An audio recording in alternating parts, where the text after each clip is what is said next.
आज के इस वीडियो में हम देखने वाले हैं भाई कक्षा 10 विज्ञान के महत्वपूर्ण प्रश्न देखने वाले हैं जो कि बोर्ड एग्जाम में कंफर्म यहीं से आएंगे। और जितने भी क्वेश्चन देखने वाले हैं ये 4 अंक और 6 अंक वाले क्वेश्चन हम देखने वाले हैं जो कि विद्युत से लिए हैं और कुछ सवाल आपका जो है दर्पण से लिए हैं यानी कि प्रकाश चैप्टर से लिए हैं और कुछ इंपॉर्टेंट परिभाषाएं लिए हैं जो कि केमिस्ट्री से लिया गया है। तो आज के इस वीडियो में हम लगभग जो है मान के चलिए 10 से या 15 क्वेश्चन देखने वाले हैं जो कि काफी इंपॉर्टेंट है और 100% करें कि इसमें से क्वेश्चन एग्जाम में आएंगे ही आएंगे। हम तो कहेंगे भाई वीडियो के शुरू में ही आप सभी सवाल को जो सवाल हम बताने चल रहे हैं इसको अच्छे से समझने की कोशिश करिएगा। बाकी परिभाषा काफी आसान तरीके से लिखे हुई है जो कि अभी आपको हम बताएंगे। तो चलिए यहां पर देखते हैं जो सबसे पहला क्वेश्चन है। ये 4 अंक का एग्जाम में कई बार आया है और आने के चांसेस बहुत ही ज्यादा रहते हैं जो कि आपको पता है विद्युत से जो है भाई क्वेश्चन ज्यादा पूछता है, यानी कि न्यूमेरिकल ज्यादातर आपको देता है। तो यहां पर देखिए इसको सॉल्व कैसे करेंगे। बोला है निम्न परिपथ में प्रवाहित विद्युत धारा I का मान ज्ञात करना है। हमें विद्युत धारा I का मान निकालना है जबकि यहां पर परिपथ बनाया गया है। तो यहां पर देखिए सॉल्व करते हैं। सॉल्व कैसे करेंगे देखिए, सबसे पहले तो यहां पर धारा जो है यहां से आपकी 10 वोल्ट की बैटरी लगी है, इस बैटरी से धारा यहां से आएगा, ऐसे आएगा और जैसे ही धारा यहां पहुंचेगी, यहां पहुंचने के बाद धारा 2 भागों में बढ़ जाएगी। जब धारा 2 भागों में बढ़ जाए मतलब जब धारा बढ़ती है तो वो जो क्रम होता है ना वो समांतर क्रम होता है। तो ये 4 ओम और ये 4 ओम ये दोनों समांतर क्रम में हैं। तो यहां पर लिखेंगे 4 ओम तथा 4 ओम समांतर क्रम में होंगे। किसमें होंगे? समांतर क्रम में होंगे। इतना ध्यान दीजिएगा, जब धारा बढ़ती है तो ये किस क्रम में हो जाएगा? समांतर क्रम में हो जाएगा। अब इतना कहने के बाद समांतर क्रम वाला फार्मूला यूज करेंगे तो 1/r होगा, लेकिन अभी भी यहाँ पर 2r बचा है यानी कि ये r डैश यहाँ करेंगे। तो 1/r1, r1 का मतलब पहला वाला, 1/r2 मतलब दूसरा कितना है? 4 ओम है। तो 1/r डैश बराबर 4 का लासा लेंगे 4 आएगा। तो 4 का देखिए जब हर सेम हो और वही लघुत्तम लिया गया हो तो अंश को वैसे ही जोड़ दिया जाता है। जोड़ देंगे तो ये होगा 1/r डैश बराबर 1 1 2/4 हो जाएगा। 2 का नाम 2, 2 दूनी का 4, तिरछा गुणा कराएंगे r डैश का नाम r डैश, इधर से कराएंगे 2 का नाम 2 ओम हो जाएगा। अब यहाँ पर देखिए चित्र में भाई इसी के जस्ट हम सामने देखते हैं। यहाँ पर देखिए ये पूरा r डैश में कन्वर्ट हो गया। अब धारा आएगी तो इसमें से होकर आगे की ओर बढ़ेगी और धारा फिर इधर से, धारा एक ही दिशा में चलती है, ये ध्यान देना, वो भी धन की दिशा में। किस दिशा में? धन की दिशा में। तो धारा ऐसे आएगी, इसमें से होकर जाएगी। ये 2 भाग में देखिए यही धारा इधर इधर बट गई है, मतलब अलग अलग हो गया। तो अलग अलग हो जाता तो समांतर क्रम, तो इसको हम निकाल लिए। अब ये धारा जो है इसमें से होकर आएगी, फिर यहाँ पर मिल जाएगी, मतलब एक ये हो गया, फिर यही धारा क्रॉस करके इसमें आएगी। तो ये जो आया है r डैश, इसको सॉल्व किए r डैश, और तथा ये जो 2 ओम है ये हमारा अब श्रेणी क्रम में हो जाएगा। तो यहाँ पर होगा श्रेणी क्रम में होंगे। जब ये श्रेणी क्रम में हो जाएगा तो यहाँ पर अब निकालेंगे हम तुल्य प्रतिरोध। क्या निकालेंगे? तुल्य प्रतिरोध। तुल्य प्रतिरोध को हम लोग r से दिखाते हैं। r बराबर क्या होता है? r1 प्लस में r2 होता है। r बराबर क्या होगा? r1 प्लस का r2 हो जाएगा। अब यहाँ पर देखिए R1 कितना है? R1 का मतलब पहले R डैश मिला था, यहाँ से देख सकते हो, दूसरा 2 है। तो R डैश कितना निकल कर आया है? 2 आया, यानी कि 2 + 2 कितना हो गया? 4 ओम हो गया। तो तुल्य प्रतिरोध कितना हो गया? 4 ओम हो गया। अब यहाँ पर हमें निकालना क्या है? I निकालना है, और I के लिए हमें प्रतिरोध यानी कि तुल्य प्रतिरोध की जरूरत पड़ती, इसलिए हमने तुल्य प्रतिरोध को चित्र की सहायता से निकाल लिए। तो I बराबर होता है V/R। क्या होगा? V/R। तो यहाँ पर देखिए V चित्र में ही बोला है 10 वोल्ट। क्या बोला है? 10 वोल्ट। तो यहाँ पर लिखेंगे 10। R कितना है? देखिए R तो ये वाला लेना है जो तुल्य प्रतिरोध निकाला गया है 4। इसको काटेंगे 2 दूनी 4, 2 पंचे 10, यानी कि 5/2। जब इसको हम पॉइंट में कन्वर्ट करेंगे 2.5 एम्पियर हो जाएगा। मतलब 2 से 5 में भाग देंगे, 2 दूनी का 4 हो जाएगा 1, पॉइंट बढ़ाएंगे 0, 2 पंचे का 10। कितनी बार में कटा? 2.5 बार में। तो ये हो जाएगा इसका आंसर, जो कि काफ़ी आसान था और आपकी समझ में आया होगा। तो चलिए ये हमारी पहली नंबर सवाल थी भाई, जो कि आपको काफ़ी इंपॉर्टेंट था ये बोर्ड एग्जाम के लिए। अब हम देखेंगे दूसरी नंबर। यहाँ पर देखिए दूसरे नंबर में भी आपको सेम वैसे लिए हैं, कम से कम 3 सवाल आपको इस तरीके से बताएंगे। 3 सवाल के बाद फिर हम चैप्टर इसके पहले यानी कि क्या बोलते हैं प्रकाश चैप्टर से देख लेंगे, क्योंकि प्रकाश चैप्टर से भी इंपॉर्टेंट क्वेश्चन उठाए जाते हैं सवाल से। उसके बाद हम देखेंगे भाई कुछ परिभाषाएं देखेंगे जो कि बोर्ड के लिए इंपॉर्टेंट है। यानी कि आज की इस वीडियो में लगभग 10 क्वेश्चन बताएंगे। 10 में से फिक्स है कि 5 क्वेश्चन तो एग्जाम में पूछा ही जाएगा। आप लोग अच्छे समझिएगा। बिंदु A व B के बीच तुल्य प्रतिरोध हमें निकालना है। हमें निकालना तुल्य प्रतिरोध है। तो यहाँ से जो धारा आएगी, ये धारा यहाँ पर पहुँचती पहुंचते ही ये दो भागों में बटेगी। तो ये तो कंफर्म हो गया कि भाई कि ये इधर जो धारा गई है और इधर जो धारा गई है ये दोनों समांतर क्रम में परिवर्तित कर देगी। लेकिन जो धारा इधर गई जाने दो, जो धारा इधर आई होगी वो धारा इसमें से होकर आगे गई होगी, फिर आगे होकर गई होगी, फिर आगे होकर गई होगी। यानी कि यहाँ से यहाँ तक मतलब ये तीनों आपका किस में होंगी, श्रेणी क्रम में होंगे, क्योंकि एक ही लाइन में जोड़ा गया तो ये तीनों हमारे श्रेणी क्रम में हो जाएंगे। तो यहाँ पर लिखेंगे 2 ओम, 3 ओम तथा 4 ओम, ये तीनों हमारे श्रेणी क्रम में हैं। तो ये तीनों प्रतिरोध श्रेणी क्रम में होंगे। किस में होंगे, श्रेणी क्रम में होंगे। पहले ये श्रेणी क्रम में होंगे, फिर दोनों हमारा समांतर क्रम में हो जाएगा। तो श्रेणी क्रम के लिए हम R' निकालेंगे, क्योंकि अभी हमारा बचा है तो तुल्य प्रतिरोध तो निकाला नहीं जाएगा। तो R' बराबर होगा 2 + 3 + 4, तो 2 3 5, 5 में 4 जोड़ेंगे 9 ओम हो जाएगा। R' जो निकलेगा ये कितना हो जाएगा हमारा, 9 ओम हो जाएगा। अब उसके बाद हम लोग निकालेंगे भाई इसके आगे, तो 9 ओम मतलब ये वाला पूरा जो है R' कहो या 9 ओम, तथा ये पूरा एक में हो गया। तो ये धारा इधर भी गई है और यही धारा उधर गई, तो ये नीचे वाला 9 ओम और ऊपर वाला 9 ओम ये दोनों समांतर क्रम में हो जाएंगे। तो यहाँ पर लिखेंगे समांतर क्रम में होंगे। यहाँ पर थोड़ा अब कर देंगे या फिर 3 बिंदी आप लगा सकते हैं। तो ये हो जाएगा। अब देखिए इसके बाद कोई प्रतिरोध नहीं बचा है, तो यहाँ पर हम निकालेंगे तुल्य प्रतिरोध। तुल्य प्रतिरोध के लिए जो है 1/R बराबर होगा 1/R1 1/R2, क्योंकि दो ही प्रतिरोध हैं। अगर एक और होता तो R3 करते। तो 1/R हो जाएगा 1/9 प्लस में 1/9, 1/ यहाँ पर क्या करेंगे R हो जाएगा, 9 9 मिल रहा है तो 9, 1 1 हो जाएगा 1 1 1 कितना होगा 2 होगा। तो 1/R बराबर 2/9। अब यहाँ तिरछा गुणा कराएंगे तो हो जाएगा 2R बराबर 9 का 9 होगा। ये हो जाएगा R बराबर 9/2 हो जाएगा। इसको हम पॉइंट में जब डिवाइड करेंगे मतलब पॉइंट में करेंगे 2 चौकाठ यानी कि 4.5 ओम आएगा, जो कि यही इसका आंसर हो जाएगा, जो कि काफ़ी आसान है। यहीं पर आपको समझना था भाई, ये धारा इसमें से होकर जाएगी तो श्रेणी क्रम में, और ये भी वाला पूरा और ये वाला किस में हो जाएगा। अब देखिए ये मत करना भाई कि यही धारा इधर से घूम कर इधर रिटर्न आएगी, धारा का फिर रिटर्न नहीं आएगी। ये धारा आगे की ओर जाएगी और माइनस तक चली जाएगी। तो ये धारा यहाँ से होकर सीधा यहाँ पहुँचते ही वापस नहीं, ये इधर चली जाएगी। ये धारा अलग से, ये धारा अलग से, तो दोनों समांतर क्रम और ये तीनों एक लाइन में है, तो ये श्रेणी क्रम में है। क्योंकि काफ़ी आसान था, हमसे ए और बी के बीच तुल्य प्रतिरोध पूछा था, तो तुल्य प्रतिरोध जो आ गया वो 4.5 ओम आ गया। अब इतना कहने के बाद अब हम देखेंगे भाई सवाल नंबर अगली, जो कि 3 नंबर है। 3 नंबर में भी आपको जो है सेम वैसे ही लिए हैं। अब इसके बाद जो है आपके भाई सवाल चेंज करेंगे। 3 सवाल बता रहे हैं, आप 3 सवाल को पढ़ लेना, 100% करें कि इन तीनों में से एक सवाल भाई एग्जाम में कन्फर्म पूछी जाएगी। तो इसको आइए देखते हैं आगे की ओर, मतलब इसको कैसे सॉल्व करेंगे। देखिए सेम वही रूल है, बस थोड़ा सा समझना है। देखिए यहाँ तक धारा आते ही 2 भागों में बढ़ गई, उधर की धारा अलग इधर की धारा अलग। जब 2 भाग में बढ़ जाए धारा तो ऐसे कंडीशन में ये हो जाता है समांतर क्रम में, ये समांतर क्रम में हो गया। तो इससे मतलब नहीं, पहले इसको समांतर क्रम में सॉल्व करेंगे। तो 1/R' बराबर 1/4 + 1/4 हो जाएगा, क्योंकि अब 1/R1 होता है, R1 की जगह 4, 1/R2 R2 की जगह 4 करेंगे।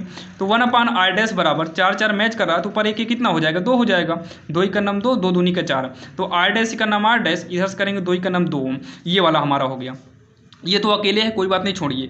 ये भी आपका देखिए, यहाँ देखिए धारा ऐसे होकर आएगी, फिर यहाँ मिल जाएगी, फिर यहाँ से धारा जाएगी, यहाँ से होकर इसमें आएगी, यहाँ से आते ही फिर धारा 2 भागों में क्या हो जाएगी, बढ़ जाएगी। जैसे ही यहाँ धारा 2 भागों में बटेगी, ये दोनों हमारा किस क्रम में होगा, समांतर क्रम में होगा। तो यहाँ साइड में निकालते हैं 1/, अभी भी बीच वाला बचा है, तो अभी यहाँ R" निकालेंगे। तो 1/R1 की जगह 10, 1/R2 की जगह 10 है, 1/R" हो जाएगा। तो ये हो जाएगा 10 10 मिल रहा है, तो ऊपर 1 1 2 हो कर देंगे। तो 1/R' बराबर 2/10 हो गया, 2 का नाम 2, 2 पंचे 10, 1/R" बराबर में क्या होगा 1/5 होगा। तो R" का नाम R", 5 का नाम हो जाएगा 5 ओम लगा देंगे। ठीक, यहाँ पर थोड़ा अगर चित्र की बात करें, भाई चित्र ही देखिए, ऐसे चित्र था, ये आपको समझाने के लिए कर रहे हैं, बाकी ऐसे आपको लिखना नहीं है, केवल ये सॉल्व करना है, ये चित्र नहीं बनाना है। ये देखिए, ये दोनों मिलकर R' में कन्वर्ट हो गया, ये दोनों मिलकर R' में कन्वर्ट हो गया। फिर यहाँ पर क्या दिया है, आगे की ओर 5 ओम दिया है। फिर जैसे यहाँ पर आगे की ओर ये प्रतिरोध मान लो है, फिर यहाँ पर आपका है भाई R" है। अब ये तीनों एक ही लाइन में हो गए, तो ये तीनों किस क्रम में होंगे, समान श्रेणी क्रम में हो जाएंगे। तो यहाँ लिखेंगे अब क्या है, R' है, फिर 5 ओम है, फिर क्या है R" है, लिखेंगे ये R", तीनों श्रेणी क्रम में होंगे। किस क्रम में होंगे, श्रेणी क्रम में होंगे। ठीक, अब श्रेणी क्रम में हो गया। अब यहाँ पर तुल्य प्रतिरोध निकालेंगे, R' नहीं लगता, तुल्य प्रतिरोध। तो R' 5 R", तो ये होगा R बराबर R डैश कितना है 2 है, और यहाँ पर R डबल डैश जो है ये 5 है। तो इसको जब हम सॉल्व करेंगे तो हो जाएगा R बराबर 5 5 10, 10 में 2 जोड़ेंगे तो 10 2 कितना हो जाएगा 12 हो जाएगा। यानी कि R जो तुल्य प्रतिरोध निकल कर आ गया वो हमारा कितना आ गया 12 ओम आ गया। जो कि हमसे पूछा है A और B के बीच हमें तुल्य प्रतिरोध निकालना है, तो तुल्य प्रतिरोध कितना आ गया भाई 12 आ गया। यही इसका जो है उत्तर हो जाएगा, जो कि काफ़ी आसान था और आपके समझ में भी आया होगा। ये हमारा रहा भाई सवाल नंबर तीसरा। अब हम देखेंगे सवाल नंबर चौथी। अब यहाँ पर देखिए सवाल नंबर चौथी जो लिए हैं आपके सामने है भाई। इसमें देखिए क्या बोला है, एक उत्तल लेंस की फोकस दूरी। तो उत्तल लेंस संबंधित क्वेश्चन आपको एग्जाम में पूछा जाता है, ध्यान दीजिएगा। तो यहाँ पर बोला है उत्तल लेंस की बात किया, तो पहले यहाँ पर लिखेंगे हम उत्तल लेंस। क्या लिखेंगे उत्तल लेंस के लिए, उत्तल लेंस के लिए ये बोला है उत्तल लेंस की फोकस दूरी जो है 50 सेंटीमीटर है। तो फोकस दूरी F बराबर कितना है 50 सेंटीमीटर है, और उत्तल लेंस के लिए जो फोकस होता है वो धनात्मक होता है। फिर बोला है प्रतिबिंब की स्थिति बताइए, मतलब V बराबर हमें क्वेश्चन मार्क बताना है। लेंस से 25 सेंटीमीटर की दूरी पर अक्ष के लंबवत है, मतलब कोई वस्तु U है जो 25 सेंटीमीटर दूरी पर रखा है। प्रतिबिंब का आवर्धन भी हमें बताना है, आवर्धन का मतलब यम बराबर भी क्वेश्चन मार्क है। तो यहाँ पर लेंस का जो सूत्र होता है 1/F बराबर 1/V माइनस का 1/U होता है। तो इस फार्मूले के हिसाब से जब इसको हम सॉल्व करेंगे तो 1/F के स्थान पे 50 होगा, 1/V माइनस देखिए माइनस और U की जगह माइनस का 25 करेंगे तो ये हो जाएगा 1/50 बराबर 1/V माइनस माइनस प्लस 1/25 होगा। तो ये होगा 1/50, इधर लाएंगे तो 1/माइनस का 25 होगा, 1/V हो जाएगा। क्या हो जाएगा 1/V हो जाएगा। इसको सॉल्व करेंगे तो ये आएगा 50 आएगा, 50 से 50 कटेगा एक बार में, 25 दूनी यानी कि 2, 1/V हो जाएगा। तो माइनस 1/50 होगा, यहाँ पर 1/V रहेगा। फिर ये गुणा करेंगे माइनस V इक्वल का कितना होगा 50 होगा। V बराबर माइनस इधर आएगा माइनस का 50 सेंटीमीटर, V कितना आ गया माइनस का 50 आ गया। अब इसी के साथ में हम निकाल लेते हैं आवर्धन यम बराबर होता है V/U। तो यहाँ पर देखिए उत्तल है इसलिए यहाँ पर धन में, नहीं तो अवतल होता तो ऋण में करते हैं। तो V का मान जो आया है माइनस का 50 आया है, और U का मान आप देख सकते हैं ये पहले ही दिया था, माइनस का 25 दिया था, माइनस का 25। तो 25 दूनी 50 माइनस कट जाएगा तो आवर्धन कितना आ गया 2 आ गया। लास्ट में हमें क्या लिखना होगा, लास्ट में थोड़ा लिखना पड़ेगा हमें प्रतिबिंब। लास्ट में हम लिखेंगे प्रतिबिंब लेंस के सामने, प्रतिबिंब लेंस के सामने 50 सेंटीमीटर पर आभासी होगा। क्या होगा आभासी होगा। फिर उसके बाद क्या लिखेंगे प्रतिबिंब 2 गुना बनेगा। क्या लिखेंगे प्रतिबिंब वस्तु का 2 गुना बनेगा। तो प्रतिबिंब 2 गुना बड़ा बनेगा, क्योंकि आवर्धन जितना आएगा उतना हम, आवर्धन 2 है 2 गुना 3 होता, 3 गुना बनता, जो कि काफ़ी आसान था भाई। सवाल नंबर चौथी थी और आपके समझ में भी आया होगा। तो चलिए हम देखते हैं 5वां नंबर प्रश्न क्या है। अब यहाँ पर देखिए प्रश्न जो 5वां है, निम्न पदों को उदाहरण सहित हमें समझाना है, जो कि हमें दिया हुआ है संक्षारण, विकृत गंधता और हम लोहे की वस्तुओं को पेंट क्यों करते हैं। जो कि ये क्वेश्चन आपको बोर्ड एग्जाम में भाई 4 नंबर का पूछा जा सकता है, काफ़ी इंपॉर्टेंट है। तो आइए इसका उत्तर हम काफ़ी आसान तरीके से, काफ़ी आसान भाषा में आपको लिख कर बताते हैं। यहाँ पर देखिए जो क्वेश्चन नंबर 5वां है काफ़ी इंपॉर्टेंट है, जो कि एग्जाम में ये 4 नंबर का पूछा जाता है, ध्यान दीजिएगा, और पूछा भी गया है कई बार। निम्नलिखित पदों को उदाहरण सहित समझाइए। तो ध्यान देना, इसको समझ लेना। संक्षारण है, विकृत गंधिता है, और हम लोहे की वस्तुओं पर पेंट क्यों करते हैं। तो पहला क्या है संक्षारण है, जो कि काफ़ी आसान भाषा में लिखा गया है। वह प्रक्रम जिसमें धातुएं धीमे धीमे नष्ट होती हैं, धीमे धीमे नष्ट होती हैं, संक्षारण कहलाता है। धातुओं पे जो जंग लग जाता है वो संक्षारण होता है। तो लोहे पर जंग लगना संक्षारण कहलाता है। दूसरा है विकृत गंधिता।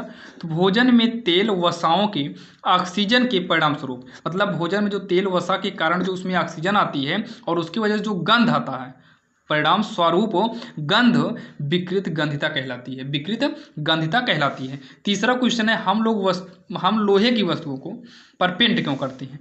तो हम लोहे की वस्तुओं पर भाई पेंट क्यों करते हैं, संक्षारण से बचाने के लिए वस्तुओं पर हम पेंट करते हैं, या फिर संक्षारण से बचाने के लिए हम लोहे की वस्तुओं को पेंट करते हैं, जो कि काफ़ी इंपॉर्टेंट है, बोर्ड एग्जाम में ये पूछा जा सकता है। अब यहाँ पर देखिए 6वां नंबर क्वेश्चन भाई, ये काफ़ी इंपॉर्टेंट है, जो कि ये वाला जो है बोर्ड एग्जाम में भाई 6 नंबर का पूछा जा सकता है, इसलिए आप अच्छे से पढ़ के जाइएगा। बोला है रासायनिक समीकरण क्या है, रासायनिक समीकरण लिखने की विधि का वर्णन। तो रासायनिक समीकरण आप हेडिंग डालिएगा एग्जाम में, फिर लिखना रासायनिक अभिक्रिया में भाग लेने वाले अभिकारक एवं उत्पाद, मतलब जो भाग लेते हैं अभिकारक, जो फलस्वरूप बनते हैं उत्पाद। तो वही बोला है रासायनिक अभिक्रिया में भाग लेने वाले अभिकारकों एवं उत्पादों को प्रतीक एवं सूत्रों की सहायता से निरूपित करने की विधि को रासायनिक समीकरण कहते हैं। मतलब रिएक्शन में रासायनिक समीकरण में जो अभिकारक होते हैं वो वो भाग लेते हैं, अगर उनको प्रतीक और सूत्रों की सहायता से लिख दिया जाए तो वो हमारा रासायनिक अभिक्रिया होता है। अब उसके बाद अगला क्या है, रासायनिक समीकरण लिखने की जो प्रक्रिया है। तो रासायनिक समीकरण लिखने की प्रक्रिया यहाँ पर देखिए लिखा हुआ है, आप इसको जो है स्क्रीनशॉट ले सकते हो या फिर लिख सकते हो। रासायनिक समीकरण को निम्न पदों में बांटा गया है। अभिकारक के मध्य कौन सा चिन्ह होना चाहिए, प्लस का चिन्ह होना चाहिए। फिर उत्पादों के प्रतीक तथा सूत्रों के मध्य भी प्लस का चिन्ह लगाकर दाईं ओर लिखते हैं। अभिकारक तथा उत्पादों के मध्य एरो का चिन्ह लगाना चाहिए। रासायनिक समीकरण को लिखने के पश्चात इसको अनिवार्य रूप से संतुलित करते हैं। मतलब रासायनिक समीकरण जो लिखा जाता है उसको संतुलित करते हैं। कैसे, यहाँ देखो जो संतुलित किया गया है। तो मतलब इसे यहाँ पर देखिए ना, दो पहले से नहीं था, रिएक्शन के दौरान जब यहाँ पर देखिए भाई O2 है तो O को 2 करने के लिए यहाँ 2 से गुणा कराए, फिर Mg के लिए यहाँ से फिर 2 से कर दिए। ठीक, ये देखिए 7वां क्वेश्चन भी भाई काफ़ी इंपॉर्टेंट है। योगात्मक अभिक्रिया भी आता है। योगात्मक अभिक्रिया को हम लोग संयोजक अभिक्रिया भी बोलते हैं। तो वे अभिक्रियाएं जो 2 या 2 से अधिक तत्वों या यौगिकों से मिलकर बने होते हैं। वे अभिक्रिया जो 2 या 2 से अधिक तत्वों या यौगिकों से मिलकर बने होते हैं योगात्मक अभिक्रिया कहलाते हैं। जैसे यहाँ पर आपको लिखा है, देखिए रिएक्शन लिखने के साथ साथ इसकी हिंदी आप लोग भाई एग्जाम में जरूर लिखिएगा, नहीं तो नंबर कट सकता है। तो ध्यान देना, काफ़ी इंपॉर्टेंट, 4 नंबर का आता है, ध्यान दीजिएगा। आप लोग इसको जितना अच्छा हो सके उतना अच्छा एग्जाम में लिखिएगा। अब यहाँ पर देखिए 7वें के बाद अगर हम बात करें 8वें नंबर की, तो उदासीनीकरण अभिक्रिया क्या है। उदासीनीकरण अभिक्रिया क्या है, इसके उदाहरण दीजिए या कीजिए। तो अम्ल और क्षार को अगर आपस में क्रिया करा दें, अम्ल तथा क्षार की आपस में क्रिया कराने पर उत्पन्न अभिक्रिया उदासीनीकरण अभिक्रिया कहलाती है। काफ़ी इंपॉर्टेंट क्वेश्चन है, ध्यान दीजिएगा। ये अम्ल तथा क्षार की आपस में अभिक्रिया कराने से उत्पन्न अभिक्रिया को उस उदासीनीकरण अभिक्रिया कहते हैं। जैसे HCl हो गया अम्ल, NaOH क्षार हो गया। अम्ल की पहचान आगे H होना चाहिए, क्षार की पहचान OH होना चाहिए। तो इन दोनों को जब क्रिया कराएंगे तो NaCl यानी कि लवण बनेगा और साथ में क्या बनेगा, जल बनेगा। ये 9वां नंबर क्वेश्चन जो आप देख रहे हैं भाई काफ़ी मोस्ट इंपॉर्टेंट है। पीएच को परिभाषित करना है और पीएच का दैनिक जीवन में महत्व बताना है, जो कि आपको बता दें ये वाला भाई क्वेश्चन काफ़ी मोस्ट इंपॉर्टेंट है। और इस प्रकार के क्वेश्चन भाई पूछे जा सकते हैं 100% करें, जो कि ये 4 नंबर के एग्जाम में पूछता है, जो कि यहाँ पर देख सकते हैं पूरे 4 अंक का पूछा है। पीएच को परिभाषित करो, इसका हाइड्रोजन आयन सांद्रण से क्या संबंध है, या फिर पीएच का दैनिक जीवन में महत्व। तो देखिए काफ़ी आसान भाषा में हम लिखें, किताब में थोड़ा कठिन भाषा थी उसको इजी कर दिए हैं यहाँ। किसी बिलियन का पीएच मान 10 की ऋणात्मक घात की वह संख्या है। किसी बिलियन का पीएच मान 10 की ऋणात्मक घात की वह संख्या है जो बिलियन के हाइड्रोजन आयन H+ सांद्रण को मोल लीटर -1 में प्रदर्शित करती है। यहाँ पर पीएच दिया है, पीएच बराबर -log10 है, H+ है और H+ 10 की पावर माइनस पीएच है। अब यहाँ पर देखिए यही जो है आपको लॉग उधर गया है तो वही लॉग उधर जाने पर ये सब कंडीशन हो गया, मतलब लॉग उधर गया तो वही ये 10 की पावर में हो गया है पूरा। ठीक, अब उसके बाद पीएच का दैनिक जीवन में महत्व क्या है। मनुष्य के रक्त में, आंसू में, लार में भाई जो पीएच का परिसर होता है, मतलब रेंज होता है, वो 7 से लेकर 7.8 होता है। मतलब किसी में 7 होता है, किसी में 7.2 हो सकता है, 3 हो सकता है, 7.7 से 7.8 के बीच होता है।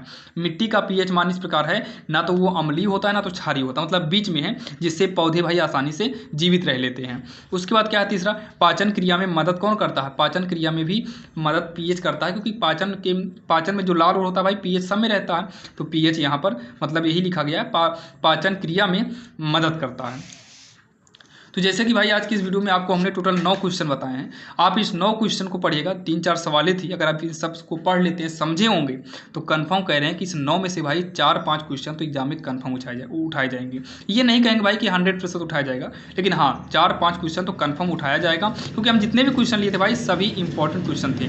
ध्यान देना, आपको पीएच के बारे में, मतलब पीएच से संबंधित कोई भी क्वेश्चन आए, आप सीधा पीएच की परिभाषा और उससे मतलब दैनिक जीवन में महत्व जरूर लिख देना भाई। उसमें कुछ भी बोला हो, लेकिन अगर पीएच मिलता है तो आप इसको लिख दीजिएगा, 100% सही है। और आपने रिएक्शन देखा जो कि काफ़ी आसान था, रिएक्शन को संतुलित जरूर करिएगा। और बाकी वीडियो कैसा लगा आप लोग बताइएगा, और भी ऐसे वीडियो आपको मिलते रहेंगे। अगर आप चैनल पर नए हैं तो सब्सक्राइब कर सकते हैं। चलिए मिलते हैं किसी अन्य वीडियो में, और वीडियो कैसा लगा भाई बताना।